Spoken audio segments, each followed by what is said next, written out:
100%. And, in line with that, um, I use a specific model that I have an assessment for when I work with businesses, and they work very well with relationships too.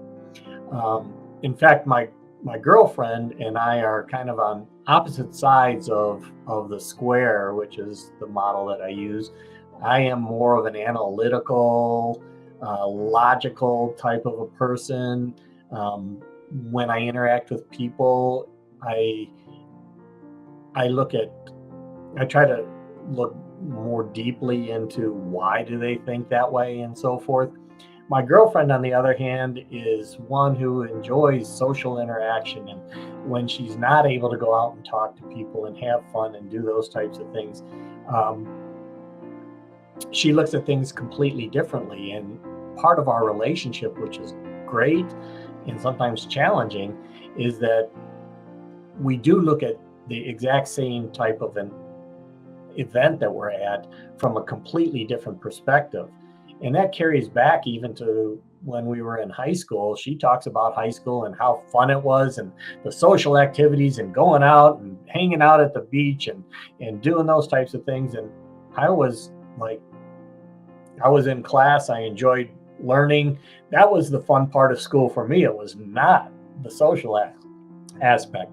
So having a group of friends that kind of work around that square gives you a perspective of life that oftentimes we don't ever connect with. And I think that that's a lot of the reason that we have conflicts and that we have groups of people that are thinking the same way that we do, but you know what? The rest of the world might not.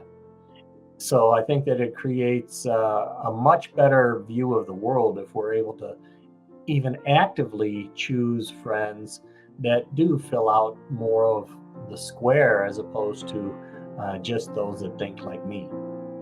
Yeah. Yeah. I think part of the challenge of that is like getting used to having those other opinions around us, but being able to view it as it's just another opinion, as opposed to taking some sort of offense to it. They're not being in the same part of the square as like just being a different person, like appreciating them for being in a different part of the square, as opposed to being mad about it.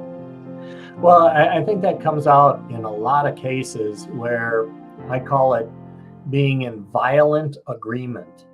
I'm coming at an answer or trying to accomplish something from a logical perspective, and somebody that's more of a people person is going to come at it from a different perspective. And oftentimes, when we're talking, it's like passing two cars passing in the night without their lights on, and they go past, and they're actually talking and trying to accomplish the same thing, but because they're looking at it from a different perspective, they actually can get into a collision where they believe they're fighting about it, but in fact, it's just the perspective that we're trying to accomplish the same thing.